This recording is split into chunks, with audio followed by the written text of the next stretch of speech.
O Brasil tem mais de 80 milhões de processos em andamento na Justiça. E cada um desses processos, tirando os criminais, tem a chance de alguém sair ganhando e alguém sair perdendo dinheiro. Os grandes fundos de investimento estão usando a tecnologia para avaliar as chances de ganho e de perda de cada uma dessas ações e entrando com dinheiro para comprar esse direito das partes envolvidas. E quem analisa isso a fundo é o Ricardo Freitas Silveira, advogado do Libroc Camargo, que eu recebi aqui nos estúdios do Monitor do Mercado. Ele acaba de defender um doutorado sobre o assunto e explica para a gente o que tem acontecido e, mais legal ainda, o que pode acontecer nesse mercado ainda tão pouco regulamentado.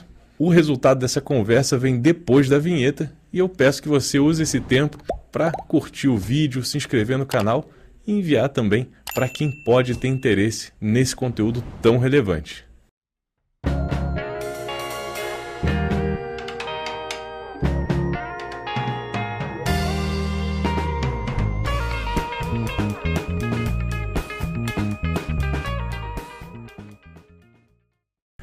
Bom, Ricardo, muito obrigado por aceitar nosso convite.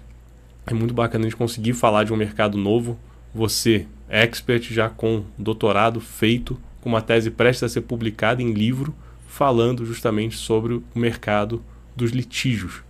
E eu queria que você contasse para a gente como é que funciona esse mercado. A nossa entrevista é para tirar dúvida e para trazer o nosso leitor, o nosso usuário, para perto desse mercado. Obrigado, Marco, pelo convite. Eu já disse uma vez, eu repeti aqui para quem nos assiste, sou seu fã, né? Não é de hoje, é na parte jornalística e agora também o seu empreendedorismo. Olha, de fato, o mercado do litígio, a gente pode imaginar como um termo novo, mas quando a gente vê o tamanho da judicialização brasileira, a quantidade de processos judiciais, é fácil entender do tamanho desse mercado que a gente está conversando. Há alguns anos a gente tinha, com números oficiais do CNJ, 100 milhões de processos.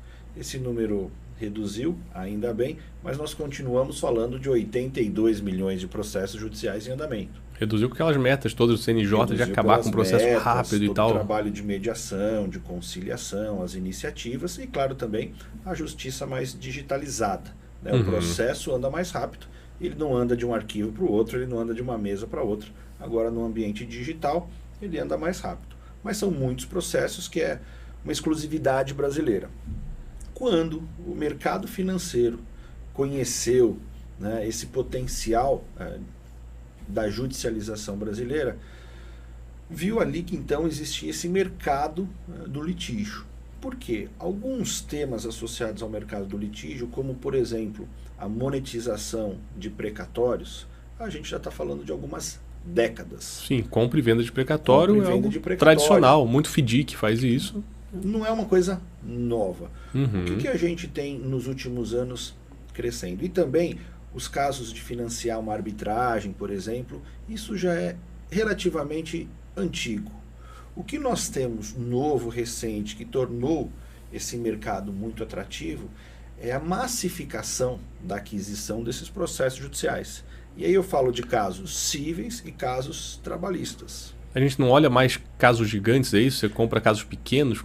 A gente que é essa massificação? A gente também olha os casos grandes, os fundos, os principais fundos acabam se concentrando nos casos grandes, mas o que nós temos hoje? Novos players no mercado, novos fundos ou novos investidores que não apenas buscam um precatório de 100 milhões, mas ele quer conhecer um precatório de 5 milhões, de 3 milhões. E ao invés de uma única operação, ele fragmenta os recursos dele em várias operações.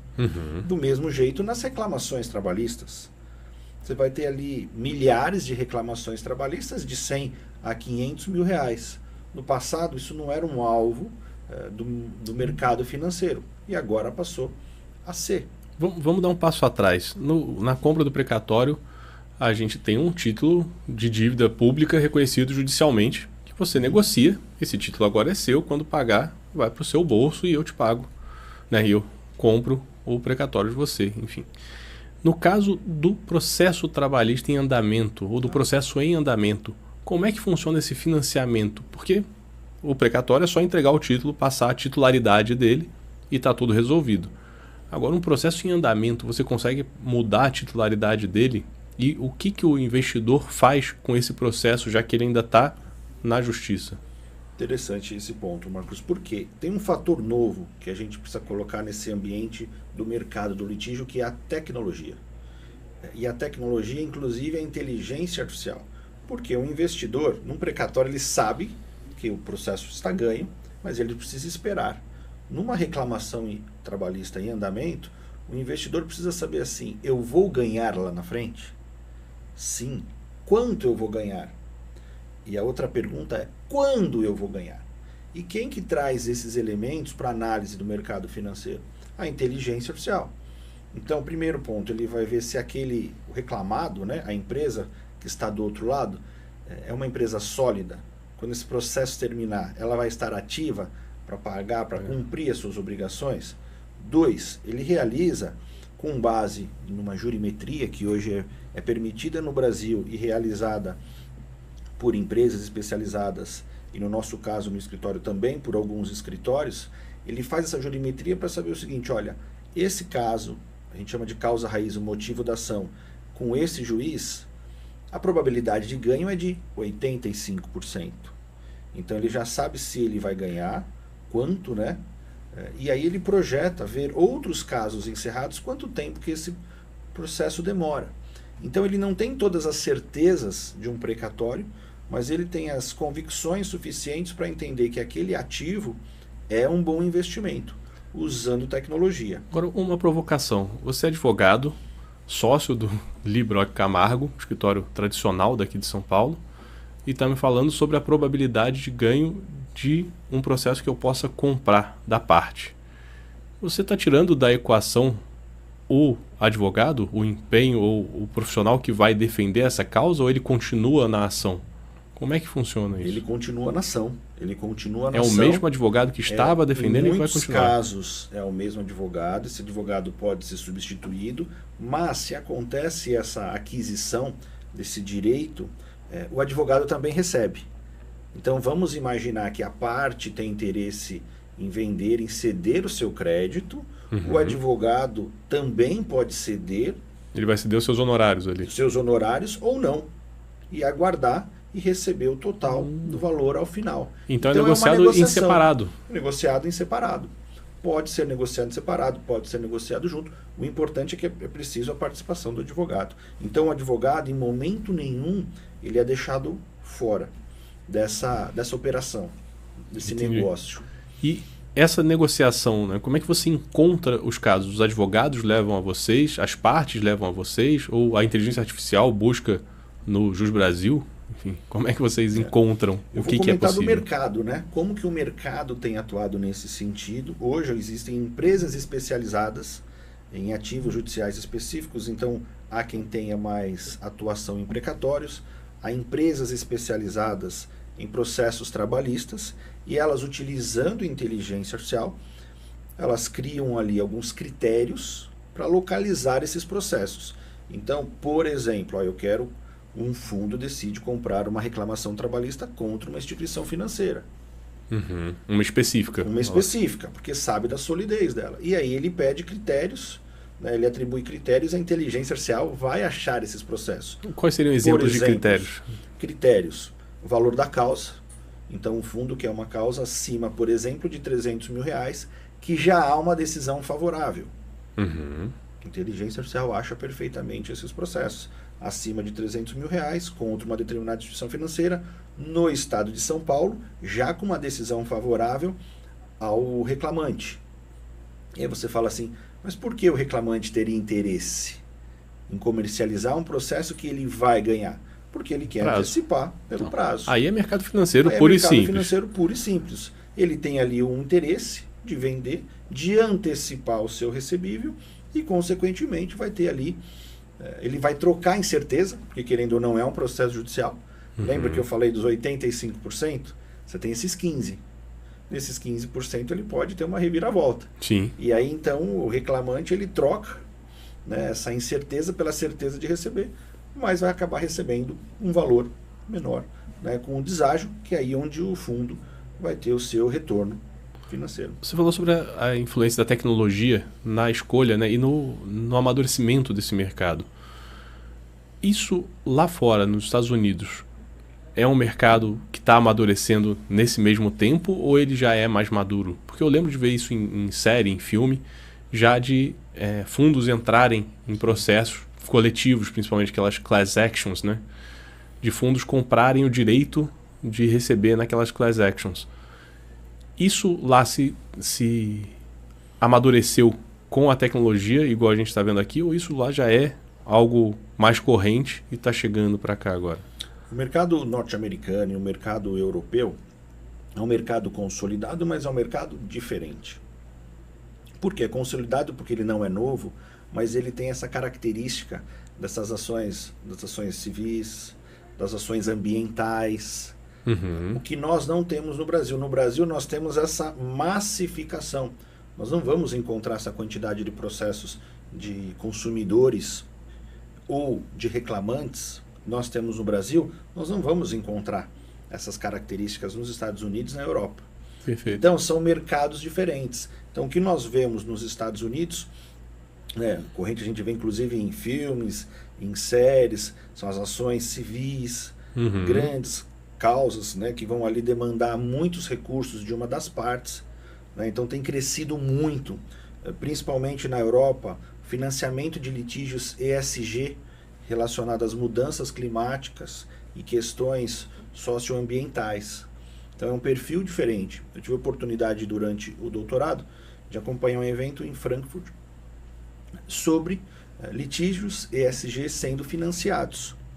Legal. E a grande questão era essa, a quantidade de base de processos, ela é infinitamente pequena, nós estamos falando de dezenas de casos. Então, conversando com um fundo internacional diferente dos fundos brasileiros, o que eles têm são poucos casos, só que de valores muito maiores. Diferente do Brasil, que nós temos também esses poucos casos de valores maiores, mas aqui nós temos essa massificação. Esses milhões de casos. Esses milhões de casos. E aí por isso que a gente fala do mercado do litígio, que é algo exclusivamente brasileiro, vamos chamar assim, né? Criatividade nossa. Assim como o fundo ele pode comprar, né, um lado da ação, ele pode comprar o direito do outro lado da ação também. Assim como do reclamado, do reclamante. Ele pode comprar... É mais raro, nesse caso, né, o fundo querer comprar o lado do reclamante. Né? Mas ele poderia. Ele poderia, porque o reclamante ali tem maior probabilidade de pagar. Né? Mas o que nós temos hoje, que chega assim, é difícil às vezes para uma pessoa, o mercado financeiro adquirindo processos de credores cujos devedores estão em recuperação judicial. Sim, que é o clássico operar uma recuperação judicial. Exatamente, que isso também não é novo, já tem alguns anos, mas quando alguém olha, fala assim, mas deixa eu ver se eu entendi. Então alguém vai comprar um valor que não foi pago, uma dívida. Exatamente, isso é uma prática hoje feita até em larga escala por fundos. Isso não afeta o acesso à justiça, pensando na capacidade dos fundos de operarem as causas que são efetivamente talvez interessantes ou que efetivamente vão gerar dinheiro ali dentro? A gente não vai abrir mão do direito no fim da linha? Esse é um tópico, Marcos, que eu gosto bastante de explanar, porque é o tema também do doutorado. Né? O doutorado pelo IDP foi no direito constitucional, mas com ênfase no acesso à justiça. Então, a grande pergunta era, essa participação desse terceiro investidor contribui ou prejudica o acesso à justiça? E com uma boa resposta jurídica, a resposta é depende. Lá vem, sabia que depende, é o veja bem, pode ser que sim, pode ser que não. Então, a participação desse terceiro investidor, ele, em alguns casos, ele contribui para o acesso à justiça, porque uma das partes... porque, só voltando um pouquinho, quando a gente fala hoje de acesso à justiça, modernamente não se fala apenas em entrar na justiça. Você entra, você participa, você disputa em igualdade de condições e você sai, ganhando ou perdendo. Então, muito mais do que entrar com um processo judicial, você vai ter condições igualdade de condições com a outra parte. Perfeito. Então, nesse caso principalmente, isso tanto no Brasil quanto fora, a participação de um terceiro é muito importante. Exemplos existem, já foram reproduzidos pela mídia, em casos de herança, que um determinado herdeiro precisa disputar com outros herdeiros, mas eles não têm as mesmas condições financeiras. Então, esse herdeiro isolado, ele precisa do aporte de um fundo para poder disputar. Esse é um caso em que isso se equilibra. Isso se equilibra. Então, é um exemplo positivo da participação de um terceiro no acesso à justiça. Do mesmo jeito que a gente pode dizer que um reclamante que precise de recursos, mas que não tem condição de aguardar durante 2 ou 3 anos, estou sendo bonzinho com a justiça, a resolução do seu caso, ele está tendo a antecipação do seu valor. Mas aí começam as discussões de quando a gente sai do aspecto positivo para o negativo. E o primeiro ponto é, o ganho do fundo não pode ser muito grande. Porque senão esse reclamante ele fica com um pedaço desproporcional. Perfeitamente. Né? Que é um pouco do que a gente fala na tese, na sugestão de uma regulamentação do setor. E do outro lado negativo, que é algo que a gente precisa combater, é você criar processos, forjar demandas jurídicas que não precisariam existir para você ganhar dinheiro. Quem que faz tudo isso? Um fundo. Então, imagine você criar uma situação, um processo que ele poderia não existir, em que o fundo financia, por exemplo, um consumidor, ele paga para o consumidor, ele antecipa o valor do consumidor, que ainda não entrou com a ação.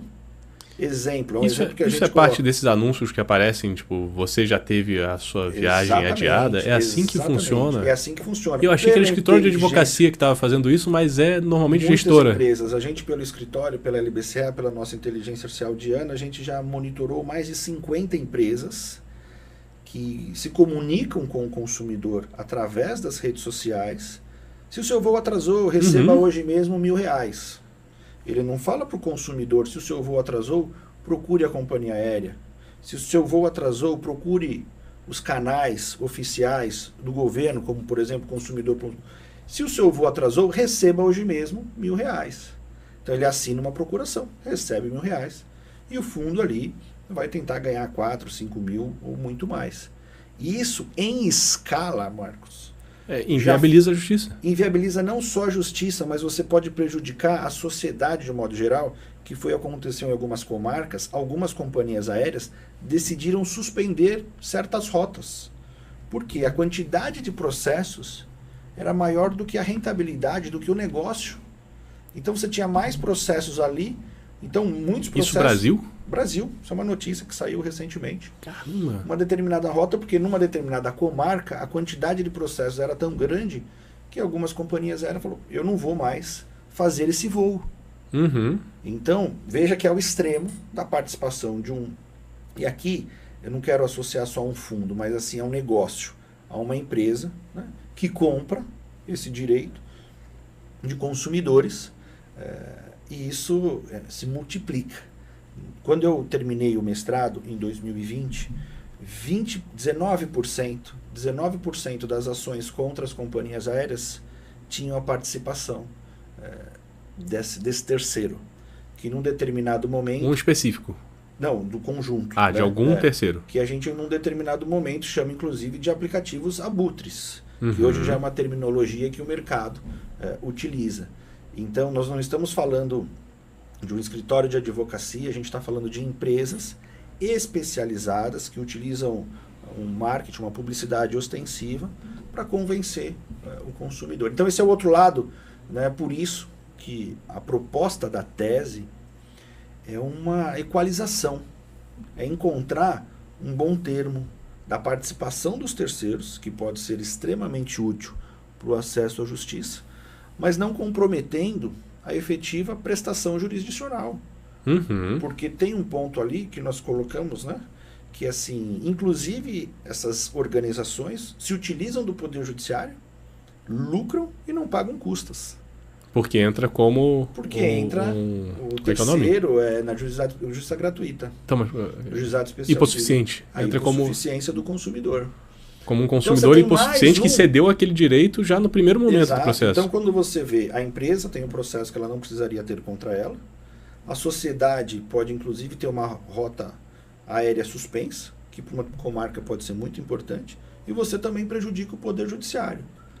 E nós sabemos, a quem critique, a quem elogie, mas que ele precisa de recursos para funcionar. Ele é limitado e Ele é bom que seja. Né? Então, a justiça gratuita é um aspecto importante do acesso à justiça, mas não pode ser desvirtualizado. Você falou da inteligência artificial que vocês usam para identificar esse tipo de coisa. Começa do zero, vocês que inteligência e para identificar o que e por quê? Muito bom. Desde 2019, na LBCA, nós desenvolvemos a Diana. A Diana é nossa inteligência artificial. Agora existem muito mais recursos, muito mais dados, e nós conseguimos já fazer há algum tempo, por exemplo, análise preditiva de processos. Então, considerando, né, a inteligência artificial, e não vamos falar aqui da generativa, mas sim da preditiva, aquela primeira, né, que às vezes a gente acaba esquecendo por todo o impacto da generativa. A generativa ganhou o espaço de toda a inteligência do mundo. Mas há já muito tempo que a gente consegue usar a análise preditiva pela inteligência artificial, que nada mais é do que um modelo matemático considerando todo o banco de dados. Então, nós analisamos os processos com o mesmo motivo, a mesma causa raiz daquele juiz para identificar essa probabilidade de ganhar ou de perder. Então, isso nós podemos fazer no escritório para os nossos clientes e, ao mesmo tempo, que um fundo pode fazer para decidir adquirir ou não um processo judicial. Né? Nós temos no Brasil, e isso sim merece elogios, Marcos, a possibilidade da jurimetria. Proibida na França, mas permitida no Brasil. Então, proibida na França? Proibida na França. O CNJ brasileiro, ele é um incentivador da inteligência artificial. Então, tanto para ele internamente, então, consequentemente, para os advogados, para os departamentos jurídicos. Então, há um potencial de uso da inteligência artificial nas atividades jurídicas. Então, isso há 5 anos atrás, né, a gente já utiliza e vem desenvolvendo ferramentas, leituras de documento, e análise preditiva é apenas uma dessas aplicações. Hoje a gente tem, já usando a IA generativa, né, outras aplicações para fazer algumas automações, algumas respostas usando inteligência artificial generativa, sempre com a participação do advogado. Né? E aí fica imbatível. A inteligência artificial Fantástico. E a inteligência do advogado, quando combinadas, elas tornam um trabalho jurídico mais eficiente e ainda mais técnico. E esse uso da inteligência artificial para identificar padrões em relação aos fundos, por exemplo, como você disse, das empresas que estavam comprando demandas, como é que isso gera negócio para vocês, ou como é que isso funciona para vocês? Foi uma demanda de um cliente que queria entender isso? Alguns fundos adquiriram Lotex nos últimos anos. Ou seja, os fundos eles foram até o mapa da mina. Quem tem o mapa da mina? Quem tem a base de dados. Né? Então eles foram lá e adquiriram, tem pelo menos 2 aquisições de 2 fundos que adquiriram empresas que tinham os bancos de dados para poder fazer a identificação desses casos. Né? Então, tudo isso é uma evolução. E no nosso escritório, a gente tem lá a nossa inteligência, a nossa equipe. O escritório hoje são quase 800 colaboradores. 10% do time é um time de tecnologia, entre desenvolvedores, programadores e cientistas de dados. Fantástico. Então, eventualmente, a gente pode utilizar um parceiro, uma empresa que desenvolve, mas a gente tem um time interno que nos ajuda. Bem grande, bem extenso. Bem extenso, então muitas são as demandas dos clientes relacionadas a esse assunto. E claro, né, a inteligência artificial hoje no mercado jurídico é uma realidade. É o tema que a gente fala todo dia, que o cliente quer saber, porque já ela é acessível, né? Não se fala em grandes investimentos, você consegue ter bons retornos em projetos específicos. E é isso que a gente acredita. A gente não fala hoje, pelo menos no nosso escritório, de um grande cérebro, de uma grande inteligência artificial que vai controlar tudo. Pelo contrário, a gente trabalha com projetos pequenos, específicos, que vão ali resolver uma demanda dos nossos clientes. E assim tem dado bem certo, né, nas mais diversas áreas. E nesse ponto de identificar as demandas que estavam sendo compradas, isso foi uma demanda de um cliente, é isso? A gente já teve demandas exatamente assim, como Perfeito. Demandas também de jurimetria, que nós temos dos clientes constantemente. Então, alguns clientes querem saber, alguns com uma carteira maior de processos, outros com uma carteira menor, qual que é a chance que eu tenho de vencer um processo. Ou quando, por exemplo, um cliente tem um caso em que ele tem valores a receber de um devedor, ele quer um trabalho em que a gente utiliza inteligência artificial para localizar bens daqueles devedores. Então, antes, inclusive, de ele ceder o crédito, ele pergunta para nós, poxa, mas será que eu devo ceder? Ou será que eu consigo performar aquele processo, aquela ação de cobrança que eu tenho contra um determinado devedor? Então, e aí você analisa para o cliente, assim como o fundo vai analisar para si. Assim como o fundo vai analisar para si. E aí fala, olha, na minha visão são 7 anos de espera e 50% de chance de vitória. E aí na visão do fundo são 8 anos de espera e 70% de chance de vitória. E ele vai botar isso na mesa. Não só de vitória, mas de você performar. Porque quando a gente vai para ações de crédito, no sentido de cobrança, não basta você vencer. Você tem que vencer e performar. Você pode ter uma boa decisão, mas se você não localizar os bens do devedor, aquele processo, a gente costuma brincar que é bom te colocar na parede, mas ele não traz o dinheiro de volta. Deve ter um termo em latim para isso. Com certeza. Fumus boniuris da vida. E pensando no mercado agora, hoje a gente abriu a conversa falando dos 80 milhões de casos que temos no Brasil, e você falou muito sobre os casos trabalhistas. Como hoje se empacota esse volume de casos em um produto de crédito específico? Como é que os fundos negociam isso que não seja processo por processo? Tá. E a regra é ser processo por processo, dentro desse seu exemplo trabalhista. Mas muitas vezes os fundos podem se interessar por uma carteira de processos de um determinado escritório, por exemplo. Então, em casos cíveis, a gente já teve experiência de assessorar e acompanhar um fundo. O fundo ele tem interesse numa determinada tese, ele identifica que o escritório X tem lá 15 mil ações daquela tese, então ele vai lá e adquire do escritório os honorários, né, relacionados àquela tese. Então em vez de comprar do cliente, ele passa a comprar só a parte do escritório. Parte do escritório. Então esse é um tipo de operação que também acontece. E nesse pacote, né, ao comprar, quando eu perguntei, eu estava pensando no lado do investidor. Tá. O investidor que vai comprar uma cota de um FDIC, sim, que comprou 300, 200 processos trabalhistas, como é que ele vai identificar o risco disso? Que foi até numa coluna que eu escrevi há pouco tempo para a Folha falando do assunto, e eu sempre falo, olha, você precisa entender qual é a tese que o fundo está trabalhando na hora de comprar uma cota. Como é que você diria, já que você conhece os 3 lados da moeda, né, do cliente, do fundo e do advogado, como é que você diria que seria o melhor jeito de identificar os riscos e as possibilidades desse pacote que está sendo oferecido via cota de fundo de FDIC? É buscar entender, Marcos, de fato o que está sendo adquirido. Por quê? Você pode dizer hoje um assunto, a aquisição de um precatório. Mas quem entende do assunto sabe, olha, é um precatório municipal, estadual, federal, de qual estado? Você já consegue fazer uma análise sobre isso. Do mesmo jeito, eu mesmo já adquiri, né, aqui um crédito, uma antecipação de um recebível através de um token. Legal. Será que eu consigo saber do que a gente está falando? Qual empresa? Que tipo de antecipação? Que tipo de recebível está sendo antecipado aqui? Uma questão trabalhista? Quem é o reclamante, o reclamado? Quem está do outro lado? Pode ser uma empresa que está prestes a entrar numa recuperação judicial. Então, que é a essência do trabalho que vocês têm feito aqui, informação. A informação é fundamental em todos esses players e para o investidor principalmente. Então ele tem condições de saber, ok, qual que é essa tese? Vou dar um exemplo de uma tese que o mercado ficou muito de olho, mas que, para surpresa do mercado, que é a revisão da vida toda. Nossa, deu muito clique a revisão da vida toda nas notícias aqui, viu? Mas o jogo virou. Sim. Foi uma tese que estava lá quase vitoriosa, mas que até agora, então, a expectativa de quem investiu é baixa, para não dizer que é praticamente zero.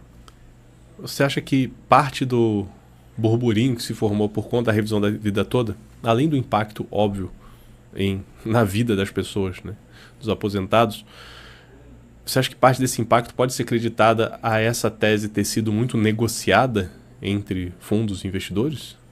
Eu acho que não por isso, mas principalmente pelo impacto.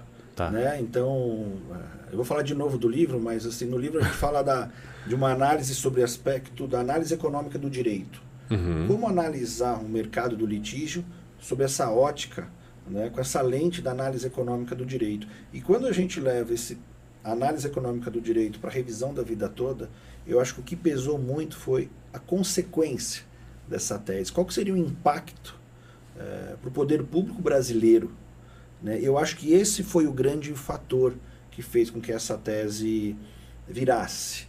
Os valores, as cifras, se eram verdadeiras ou não, mas o montante envolvido na tese da revisão da vida toda, acho que quando isso chegou lá, eu acho que foi por isso que a gente teve essa reviravolta. Não foi a questão dos fundos, da participação de um terceiro, mas sim do impacto, das consequências dessa tese.